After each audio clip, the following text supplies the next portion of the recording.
No nii, mõnus Tartu päev 1. septembril ilusa päiksepaistega jätkub siin Leila Luige kodus.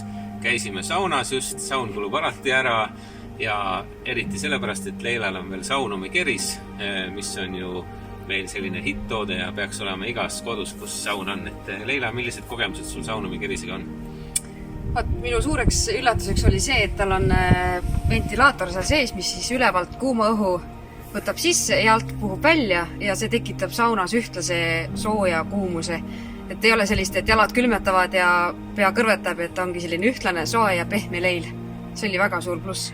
Aga jooksu koha pealt ka, et sul on väike vigastus olnud ja hetkel väga palju jookse, aga meil juttu oli, et võib-olla õed Luiget tulevad siis Rapla Selveri suurjooksule ja teete siis Liliga 5 kilomeetrit, aga Liina läheb 10 kilomeetrit Eesti meistrivõistlustel jooksma. Jah, tulge kõik teiega Raplasse, et seal näeme ja räägime ja jookseme kõik koos.